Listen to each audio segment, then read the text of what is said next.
السلام علیکم دوستو، امیزنگ ورلڈ میں آپ کو خوش آمدید کہتے ہیں اور امید کرتے ہیں کہ آپ بالکل ٹھیک ٹھاک اور خیر خیریت سے ہوں گے۔ دوستو، کشمیر برصغیر کی وہ جنت ہے کہ جس کا نعم البدل پورے ایشیا میں کہیں نہیں ملتا۔ کشمیر کی اونچائیاں جتنی خوبصورت ہیں، اس سے زیادہ وہاں کی وادیاں قدرت کا شاہکار ہیں۔ کشمیر کا دل فریب موسم، وہاں کی ہریالی، وہاں کی برف پوش پہاڑیاں اور وہاں پر بسنے والے لوگ، یہاں تک کہ کشمیر کے جنگلات کے سوکھے ہوئے درخت بھی اتنے خوبصورت ہیں کہ ان کو دیکھنے کے بعد بس زبان پر ایک ہی کلمہ جاری ہوتا ہے: تم اپنے پروردگار کی کون کون سے نعمتوں کو جھٹلاؤ گے۔ دوستو، کشمیر کی خوبصورتی کے بارے میں جتنی بھی باتیں کی جائیں وہ کم ہی لگتی ہیں، کیونکہ مالک کائنات نے اس خطہ سرزمین کو دنیا سے الگ ہی حسن عطا کیا ہے۔ اس سرزمین کی مثال ایسے ہی ہے جیسے بہت سی خواتین کے درمیان عروسی لباس میں محفوظ کوئی خوبرو دلہن، اور آخر کون تھا وہ شخص جس نے اس حسین و جمیل دلہن کو خدا کے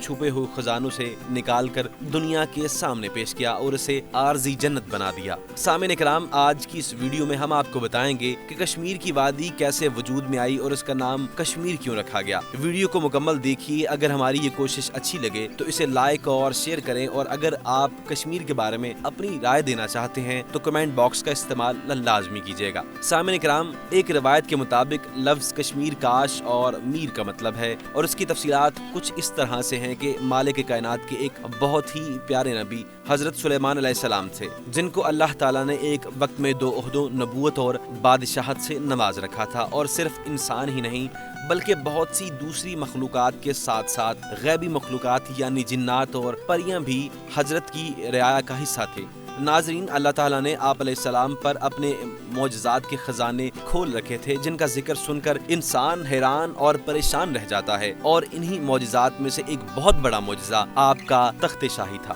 جو کہ بحکم خدا آپ کے اشاروں پر پرواز کرتا اور آپ اس تخت پر بیٹھ کر اپنے مصابوں کے ہمراہ دنیا کی سیر کیا کرتے۔ سامعین، ایک دفعہ کے ذکر ہے کہ آپ علیہ السلام اپنے معجزاتی تخت پر محو پرواز تھے کہ اچانک آپ کی نظر ایک وسیع و عریض پانی کے ذخیرے میں موجود پہاڑ کی ایک خشک چوٹی پر پڑی۔ اس خطے کو دیکھ کر آپ نے تخت کو چوٹی کے اوپر اترنے کا حکم دیا۔ چنانچہ جب آپ علیہ السلام کا تخت اتر گیا تو آپ نے اس چوٹی پر کھڑے ہو کر جب آس پاس کا جائزہ لینا شروع کیا تو آپ کو حد نظر پانی ہی پانی دکھائی دیا۔ آپ علیہ السلام نے جب یہ خوبصورت منظر دیکھا تو آپ بہت خوش ہوئے، تو آپ پھر اچانک سے وہی وزراء کے ساتھ مشورے کی ایک میٹنگ تشکیل دی، اور اس میٹنگ کے دوران آپ نے فرمایا کہ اگر اس جھیل سے پانی کو خارج کر دیا جائے اور اس کی تہہ سے ایک بہت ہی حسین و جمیل اور زرخیز وادی نمودار ہوگی، اور اس آبادی میں انسانوں کی آبادی ممکن ہو سکے گی۔ سامعین اکرام، حضرت کا یہ ارادہ دیکھ کر پہلے تو تمام مصابوں نے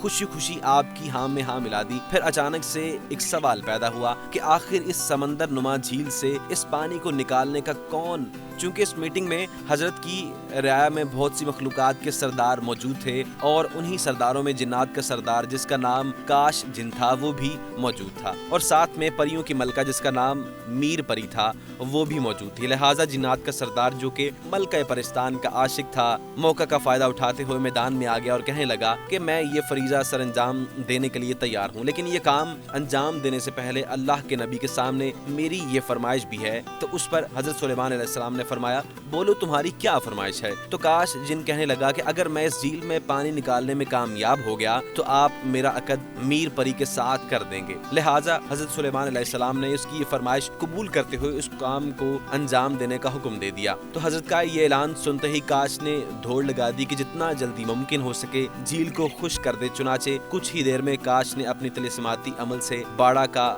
پہاڑ کاٹ کر اس میں سے پانی کا راستہ بنا دیا، اور دیکھتے ہی دیکھتے پانی سے ایک حسین و جمیل وادی نمودار ہوتی گئی۔ اس واقعے کے بعد حضرت سلیمان علیہ السلام نے اپنا وعدہ پورا کرتے ہوئے میر پری کی شادی کاش جن کے ساتھ کر دی، اور پھر کاش اور میر کی نسبت سے ہی اس جگہ کا نام کاشمیر رکھ دیا گیا، جو صوتی تغیر کے باعث بعد میں کشمیر کے نام سے مشہور ہو گیا۔ سامن، سری نگر میں کو ہرمک کی چوٹی میں تخت سلیمانی اسی واقعے سے منسوب ہے، اور 14ویں صدی عیسوی میں جب سید علی ہمدانی کشمیر تشریف لائے تو شاید انہوں نے اسی تناظر میں کشمیر کو باغ سلیمان کا نام دیا۔ ناظرین، بیان کی گئی ان باتوں سے بخوبی اندازہ لگایا جا سکتا ہے کہ خطہ کشمیر تاریخی، تہذیبی اور ثقافتی اعتبار سے کتنی عظمت اور وسعت اپنے دامن میں سمیٹے ہوئے ہے۔ ویڈیو کو لائک اور اپنے دوستوں کو شیئر کرنا مت بھولیے گا، اور ایسی ہی انٹرسٹنگ ویڈیوز کو دیکھنے کے لیے ہمارے چینل کو سبسکرائب کرتے ہوئے ساتھ موجود بیل آئیکن کو دبا دیں، تاکہ آنے والی جو مزید ویڈیوز ہیں آپ کو وقتاً فوقتاً ملتی رہیں۔ آپ کا بہت شکریہ۔